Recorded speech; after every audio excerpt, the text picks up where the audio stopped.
Hello guys. Last class में हमने electromagnetic induction chapter start किया था। उसमें हमने लास्ट पढ़ा था फ्राडे लॉ ऑफ ईएमआई, जिसमें हमने फ्राडे के फर्स्ट लॉ और सेकंड लॉ पढ़े थे। इसके बाद नेक्स्ट कंटिन्यू करते हैं। नेक्स्ट टॉपिक है हमारा मेथड ऑफ इंड्यूसिंग ईएमएफ। हम लोगों को पता है ईएमआई क्या होता है, electromagnetic induction. Electromagnetic induction is the phenomena of inducing EMF bye changing the magnetic flux. Magnetic flux को चेंज करके हम ईएमएफ इंड्यूस कर सकते हैं किसी कॉइल में, उसे बोलते हैं इलेक्ट्रोमैग्नेटिक इंडक्शन। ये हमने लास्ट क्लास में पढ़ा है। इलेक्ट्रोमैग्नेटिक इंडक्शन का फॉर्मूला होता है d phi by d t, rate of change of flux. ये हमने फ्राइडे सेकंड लॉ में पढ़ा था। फ्लक्स का फॉर्मूला होता है बी ए कोस थीटा, राइट। सो यहाँ पे हम पढ़ेंगे अब मेथड ऑफ इंड्यूसिंग ईएमएफ। हम ईएमएफ कैसे इंड्यूस कर सकते हैं। तो हमने पढ़ा है ईएमएफ इंड्यूस करने के लिए हमें फ्लक्स को चेंज करना पड़ेगा। अब फ्लक्स को चेंज करने के लिए हमारे पास वैल्यूज क्या गिवन है, B magnetic field, A area of the coil and theta is the angle orientation. So पहला है by changing the magnetic field. अगर हम मैग्नेटिक फील्ड को चेंज कर दे, ये बी की वैल्यू को चेंज करें यहाँ पे, तो फ्लक्स चेंज हो जाएगा। फ्लक्स चेंज होने से क्या होगा, ईएमएफ इंड्यूस हो जाएगा। तो पहला मेथड ऑफ इंड्यूसिंग ईएमएफ हो गया bye changing the magnetic flux, magnetic field. अगर हम मैग्नेटिक फील्ड को चेंज करते हैं तो उससे हमारा ईएमएफ इंड्यूस हो जाता है। सेकंड है by changing the area. Second क्या है, अगर मैं मैग्नेटिक फील्ड को फिक्स रखता हूं और एरिया को चेंज करता हूं, अगर मैं एरिया को चेंज कर रहा हूं तो उसे उससे भी हमारा ईएमएफ इंड्यूस हो जाएगा। इसे हम मोशनल ईएमएफ भी कहते हैं। इसके बाद नेक्स्ट हम मोशनल ईएमएफ पढ़ेंगे, this is very important topic. इसके बाद बाय चेंजिंग द ओरिएंटेशन। अगर मैं ओरिएंटेशन चेंज करता हूं, मींस एंगल चेंज करता हूं, तो उससे भी क्या होगा, मैग्नेटिक फ्लक्स चेंज होगा and due to it EMF get induced. जैसे ये कोई कॉइल है, इसमें से मैग्नेटिक लाइंस पास हो रही है, मैग्नेटिक फ्लक्स। अगर मैं इसका ओरिएंटेशन चेंज करता हूँ, राइट, ओरिएंटेशन चेंज करने से, एंगल चेंज करने से क्या होगा, मैग्नेटिक लाइंस इसी कॉइल में से कभी कभी कम पास होगी, कभी ज्यादा पास होगी, मैग्नेटिक फ्लक्स चेंज होगा, due to it EMF get induce in the coil. So in this way we can induce the magnetic flux in a coil. Motional EMF from Faraday law. इसके डेफिनेशन है the EMF induce across the end of a conductor due to motion. Motion की वजह से जो EMF setup होगा उसे हम बोलेंगे मोशनल ईएमएफ। अभी हमने पढ़ा था ना, ईएमएफ के लिए हमें, हम लोगों ने पढ़ा था फ्लक्स चेंज होना चाहिए, और फ्लक्स के लिए क्या चेंज होना चाहिए, ये तीन फैक्टर, और जिसमें क्या था, एरिया, जिसको हम क्या बोल रहे हैं, मोशनल ईएमएफ। ओके, तो इसके लिए हमने कंसिडर कर लिया है कोई भी पी क्यू कंडक्टर जिसकी लेंथ एल है, जो फ्री टू मूव है on A U shape conductor. ये हमारे पास यू शेप कंडक्टर है, परपेंडिकुलर मैग्नेटिक फील्ड हमने डाली हुई है इनवर्ड। ओके, ये इसका पी क्यू एंड है, ये फ्री टू मूव है, इसको हम मूव करा सकते हैं, स्लाइड करा सकते हैं। ठीक है, तो यहाँ पे हम इसको लेफ्ट की तरफ लेके जाएंगे, इस पी क्यू कंडक्टर को लेफ्ट की तरफ लेके जाएंगे, तो इसकी जो विड्थ है वो क्या होगी, डिक्रीज होगी। लेफ्ट की तरफ ले जाएंगे तो डिक्रीज होने से मैग्नेटिक फ्लक्स डिक्रीज होगा, और मैग्नेटिक फ्लक्स डिक्रीज होगा तो उससे क्या बनेगा, ईएमएफ इंड्यूस होगा। तो ईएमएफ का फॉर्मूला क्या होगा, ईएमएफ का फॉर्मूला होगा d phi by d t minus का। ओके, अब फ्लक्स की वैल्यू क्या होगी हमारी, फ्लक्स की वैल्यू होती है B, A is area of the conductor. Area क्या होगा इसका, लेंथ मल्टीप्लाई ब्रेथ। एरिया का फॉर्मूला हो जाएगा length into breadth, L into x, right.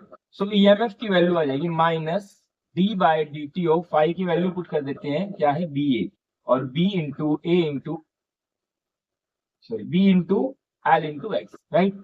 अब यहां से minus B, minus sign remove हो जाएगा, बिकॉज यहाँ पे जब हम इसको मूव करा रहे हैं लेफ्ट की तरफ तो विड्थ इसकी डिक्रीज हो रही है, राइट, एक्स की वैल्यू कम हो रही है।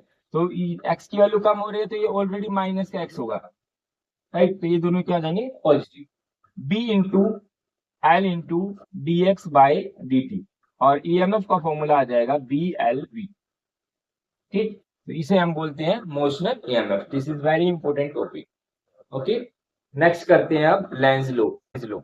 लेंज लो क्या कहता है, according to Lenz law the EMF induced in a wire in a circuit is such a way that it oppose its cause of production, जिसकी वजह से ये बन रहा है, it oppose its cause of production। मतलब क्या है इसका, कि जिसकी वजह से ये प्रोड्यूस हुआ, जो ईएमएफ प्रोड्यूस हुआ है, किसकी वजह से ईएमएफ प्रोड्यूस होता है, फ्राइडे लॉ में पढ़ा था, मैग्नेटिक फ्लक्स के चेंज होने से। ये उसी को ही अपोज करता है, मैग्नेटिक फ्लक्स को अपोज करेगा। अब मैग्नेटिक फ्लक्स क्या होता है, number of lines of force passing through the given area, मतलब क्या करेगा, अगर हम इसको समझते हैं कि ये कोई एक वायर है, कोई कॉइल है, यहाँ पे मैं अगर कोई मैग्नेट को लेके जाऊंगा नॉर्थ पोल साउथ पोल, तो मैग्नेटिक लाइंस इसमें से पास होगी, इससे क्या होगा, ईएमएफ इंड्यूस होगा इसके अंदर, क्योंकि फ्लक्स चेंज हो रहा है, राइट। तो इसके अंदर जो मैग्नेटिक फील्ड सेटअप होगी उस करंट से, वो मैग्नेटिक फील्ड इस मैग्नेटिक फील्ड को अपोज करेगी। कैसे अपोज करेगी, यहाँ पे नॉर्थ पोल क्रिएट हो जाएगा। ये नॉर्थ पोल नॉर्थ को क्या करेगा, रिपल करेगा। रिपल होने की वजह से अपोजिशन क्रिएट होगी। ये लेंज लॉ की डेफिनेशन बताती है। हमने पढ़ा था ईएमएफ इंड्यूस होता है minus d phi by t. Negative sign क्या इंडिकेट करता है, इट इज अपोजिंग। जो फ्लक्स इंड्यूस होगा वो अपोज करेगा। तो डायरेक्शन ऑफ इंड्यूस करंट पढ़ते हैं। अब डायरेक्शन क्या होगी करंट, अब देखो, जब ये कोई भी एक कॉइल है, जब हम इसके पास कोई मैग्नेट को लेके आएंगे, ये नॉर्थ पोल है, ये साउथ पोल है, इसको हम फॉरवर्ड डायरेक्शन में लेके आ रहे हैं, ओके। तो इसके अंदर करंट की डायरेक्शन क्या होगी, करंट की डायरेक्शन के लिए यहाँ पे क्या क्रिएट होना चाहिए, नॉर्थ पोल। क्यों, बिकॉज नॉर्थ पोल ही तो इसको अपोज करेगा। अब नॉर्थ पोल की डायरेक्शन कैसी, डायरेक्शन को हम समझते हैं, तो ये इस तरीके से होगी, राइट। तो ये कैसा लूप बना रहा है, एंटी क्लॉकवाइज। तो इसके अंदर करंट कैसा बनने वाला है, एंटी क्लॉकवाइज करंट प्रोड्यूस होगा, ठीक। अगर जब हम इसको रिमूव करेंगे, इससे दूर लेके जाएंगे कॉइल से, ये कॉइल है, इस कॉइल से जब हम इस मैग्नेट को दूर लेके जाएंगे, तो वापस से इसके अंदर मैग्नेटिक फ्लक्स डिक्रीज होगा। डिक्रीज होने से डायरेक्शन ऑफ करंट चेंज हो जाएगी और यहाँ पे साउथ पोल बन जाएगा। क्या बन जाएगा, south pole. Because south pole इसको अटैक करेगा, ये इसको दूर नहीं जाने देगा।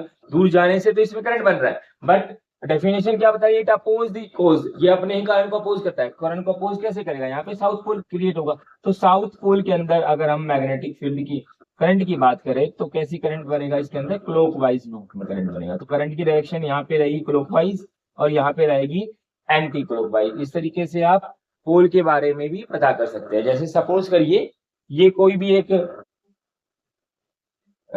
भी कंडक्टर है, राइट। अगर इसके अंदर करंट इस तरीके से जा रहा है, क्लॉकवाइज जा रहा है, तो ये हमारा कौन सा पोल होगा, साउथ पोल बनेगा। इधर क्या बनेगा, नॉर्थ पोल। तो किसी भी कॉइल के अंदर नॉर्थ पोल साउथ पोल इस तरीके से जनरेट होते हैं, ठीक है। इसके बाद नेक्स्ट क्लास में करेंगे आगे टॉपिक एडी करंट।